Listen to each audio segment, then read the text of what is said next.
उलझन। समीर और शिखा के बीच में कौन आया था?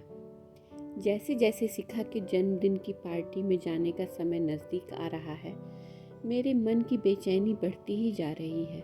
मैं उसके घर जाने के लिए पूरी तरह से तैयार हूँ, पर अपने फ्लैट से कदम निकालने की हिम्मत नहीं हो रही है। मैं करीब 2 महीने पहले शिखा से पहली बार अपने कॉलेज के दोस्त समीर के घर मिला। उसी मौके पर मेरा समीर की पत्नी अंजलि, उसकी दोस्त मनीष और उसकी प्रेमिका नेहा से परिचय हुआ था। शिखा के सुंदर चेहरे से मेरी नज़रें हट ही नहीं रही थी। वह जब छोटी छोटी बातों पर दिल खोल कर हंसती, सामने वाला खुद ब खुद मुस्कुराने लगता था। मैंने मौका पाकर समीर से अकेले में पूछा, क्या शिखा का कोई बॉयफ्रेंड है? नहीं, उसने मेरे चेहरे को ध्यान से पढ़ते हुए जवाब दिया। गुड। उसका जवाब सुन मेरा मन खुशी से उछल पड़ा। तू उससे मेरी दोस्ती करा दे यार। कपिल, मैं उसके साथ तेरी दोस्ती नहीं, सिर्फ परिचय करा सकता था, और वह मैंने करा दिया। मुझे शिखा से पहली नज़र में ही प्यार हो गया है। मेरे मुंह से ये शब्द सुनकर वह हंसा। तू ज़्यादा बदला नहीं है। कॉलेज में भी आए दिन तुझे पहली नज़र में प्यार कराने वाला कीड़ा काटता रहता था। पुरानी बातें भूल जा मेरे दोस्त। अब मैं अपना घर बसाना चाहता हूँ। मुझे लगता है कि शिखा ही मेरे सपनों की राजकुमारी है।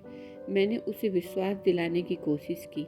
मैं प्यार के इस ताज़ा मामले में एकदम सीरियस हूँ। पहली मुलाकात में ही शिखा ने मेरे दिलो दिमाग पर ज़बरदस्त जादू कर दिया था। उसे अपना बनाने की चाह ने मेरी रातों की नींद और दिन का चैन छीन लिया। उस मुलाकात के तीसरे दिन शाम को ही मैं शिखा से उसके ऑफिस के बाहर मिला। वह मुझे देखकर मुस्कुराई। फिर हम कॉफ़ी पीने के लिए एक रेस्तरां में चले गए। हंसी खुशी से बातें करते हुए कब घंटा भर बीत गया, हम दोनों को ही पता नहीं चला। बाद में उसे उसके घर तक कार में छोड़ने गया। मैं खुद उसके मम्मी पापा से मिलना चाहता था, क्योंकि मेरे लिए उन दोनों का दिल जीतना बहुत ज़रूरी था। शिखा अपने माता पिता के साथ 3 कमरों के फ्लैट में रह रही थी। उसकी मम्मी के कमर दर्द और पापा के बागवानी के शौक़ के बारे में मैंने पूरी दिलचस्पी के साथ ढेर सारी बातें कर दोनों के दिल में अपनी जगह बना ली। मेरे अच्छे व्यवहार का जादू उन दोनों के सिर चढ़कर बोल रहा था। और फिर उन्होंने मुझे खाना खिलाकर विदा किया। शहर के जिन नामी हड्डियों के डॉक्टरों से 2 दिन बाद मैंने शिखा की मम्मी का इलाज शुरू कराया। उनकी दवा से उन्हें बहुत फ़ायदा हुआ।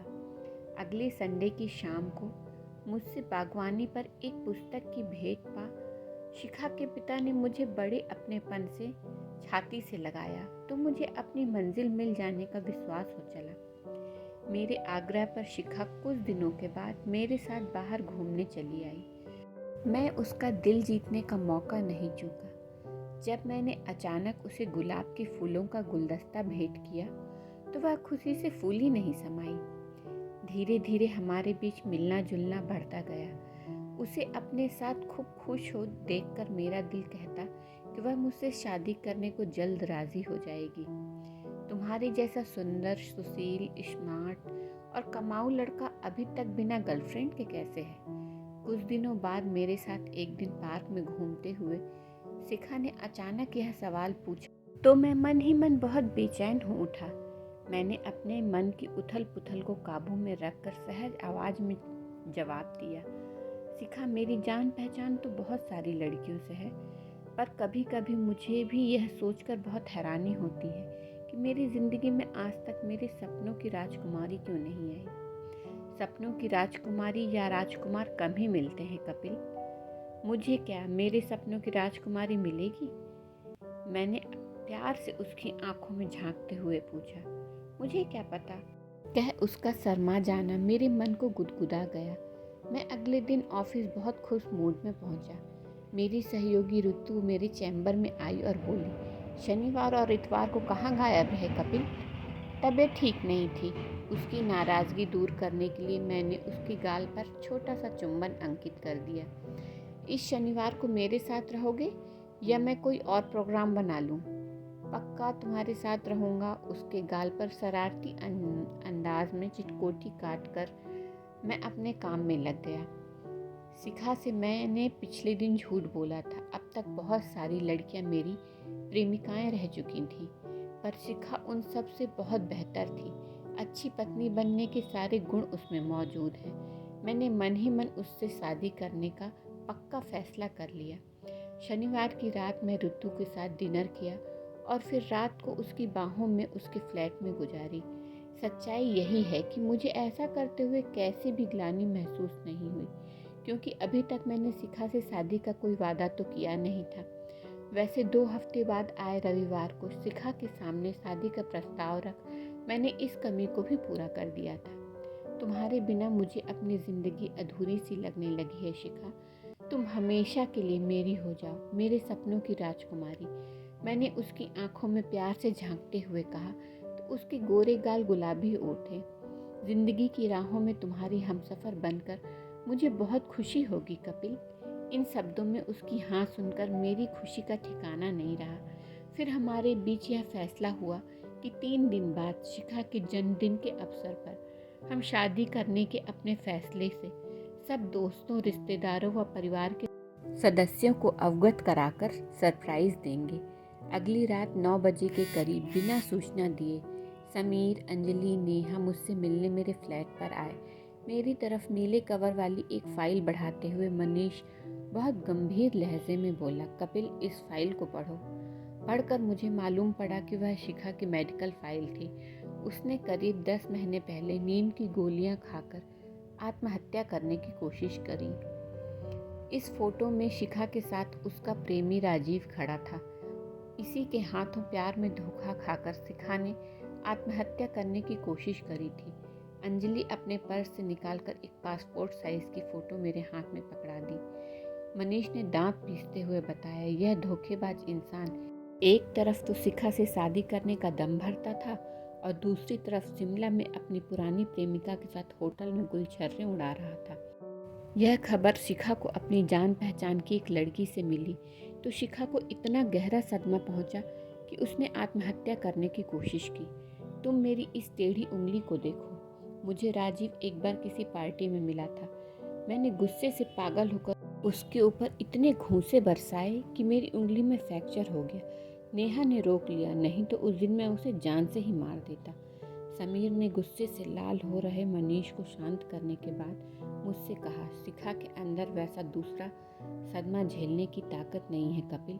अगर तुम्हें लगता है कि तुम उसके प्रति जिंदगी भर वफादार नहीं रह पाओगे तो कल उसके बर्थडे पार्टी में मत आना। उसे दुख तो बहुत होगा पर हम उसे संभाल लेंगे। अंजलि ने मुझसे भावुक लहजे में प्रार्थना करी, फैसला सोच समझ कर करना कपिल। अगर शिखा के हित के खिलाफ जाने वाला कोई रास्ता आज भी तुम्हारी जिंदगी में बना हुआ है तो उसे आज रात जड़ से नष्ट कर देना। हमेशा उसके प्रति वफादार रहने का प्रण करके ही पार्टी में आना प्लीज़। इसके बाद सभी बारी बारी से मुझे गले लगाकर चले गए। मैं रात भर ठीक से सो नहीं सका। अगले दिन ऑफिस भी नहीं जा सका। सारा दिन गहन सोच विचार के बावजूद किसी फैसले पर पहुंचना संभव नहीं हुआ। मैं शिखा से शादी करना चाहता हूँ, पर अपने मन की कमजोरी का भी मुझे एहसास है। किसी एक स्त्री का होकर रहना मेरी फितरत में नहीं है। मुझे फैसला सोच समझकर ही करना था, क्योंकि मैंने अब तक जिन लड़कियों के साथ प्यार का खेल खेला था उन सबके ऐसे खतरनाक शुभचिंतक दोस्त नहीं थे। फिर धीरे धीरे जबरदस्त टेंशन का शिकार बने मेरे मन में यह बात जड़ जमाने लगी कि मैं शिखा के लायक नहीं हूँ और ना ही उसके शुभचिंतक दोस्तों की दोस्ती या दुश्मनी के। ऐसा सोचकर मैंने शिखा की ज़िंदगी से निकलने का कठिन और दिल दुखाने वाला फैसला आखिरकार कर ही लिया। मैं जूते खोलकर वापस पलंग पर लेट गया। मेरे बहुत रोकने के बावजूद आंखों में बार बार आंसू भर आते थे। 8 बजे के करीब मेरे मोबाइल फ़ोन की घंटी बजने लगी तो मैंने फ़ोन को स्विच ऑफ कर दिया। फिर 9 बजे के करीब बाहर से किसी ने घंटी बजाई तो मैं चौंक कर उठ बैठा। दरवाज़ा खोला तो सामने शिखा को देख मेरा दिल बैठ गया। मुझे विश नहीं करोगे? उसने सहज भाव से मेरे हाथ अपने गालों में ले लिए। हैप्पी बर्थडे, मैंने ज़बरदस्ती मुस्कुराते हुए उसे शुभकामना दी। ऐसे नहीं, ज़रा प्यार से विश करो। कह वह मेरे गले लग गई। Happy birthday my love. पता नहीं कैसे ये शब्द मेरे मुंह से खुद ही निकलकर मुझे हैरान कर गए। मुझे मेरे दोस्तों ने कल रात तुमसे हुई मुलाकात के बारे में सब बता दिया है। कपिल, वह सहज भाव से मुस्कुरा रही थी। मैं तुम्हारे लायक नहीं हूँ शिखा। बाद में तुम्हारा दिल तोड़ूं, उससे अच्छा यही होगा कि हम अभी अलग। उसने मेरे मुंह पर हाथ रखकर मुझे खामोश कर कहा। अब मैं पहले जितनी कमज़ोर और भावुक नहीं रही हूँ। मुझे भी पहली नज़र में तुमसे प्यार हो गया था और अब इतनी आसानी से तुम्हें नहीं खोऊंगी। तुम्हें मेरा प्यार ज़रूर बदल डालेगा। मुझे डर है कि मैं तुम्हारे इस विश्वास पर खरा नहीं उतर सकूंगा। मेरे इस विश्वास के कारण को समझ लोगे तो ऐसा नहीं कहोगे। आज मेरी बर्थडे पार्टी में ना आकर तुमने जिस ईमानदारी का सबूत दिया है उसका मेरी नज़रों में बहुत महत्व है। यही ईमानदारी तुम्हारे अंदर भावी बदलाव का बीज बनेगी। यह कदम तो मैंने तुम्हारे शुभचिंतकों की धमकी से डरकर उठाया था। मेरे होंठों पर उदास सी मुस्कान उभरी। वे मुझे बहुत प्यार करते हैं, पर तुम्हें धमकाने का उन्हें कोई अधिकार नहीं था। मैं सचमुच तुमसे दूर नहीं होना चाहती हूँ। यह कह वह मेरी छाती से आ लगी। मैं भी। मैंने उसे बहुत मजबूती से अपने बाहों के घेरे में कैद कर लिया। उस पल मेरे दिलो दिमाग में कोई उलझन या अनिश्चितता बाकी नहीं थी। उसकी आंखों में लहरा रहे प्यार के सागर को देखकर मुझे विश्वास हो चला था कि भविष्य में कोई ऋतु मुझे कभी ललचाकर शिखा के प्रति बेवफाई करने को मजबूर नहीं कर सकेगी। यदि कहानी पसंद आई हो तो चैनल को सब्सक्राइब करना ना भूलें।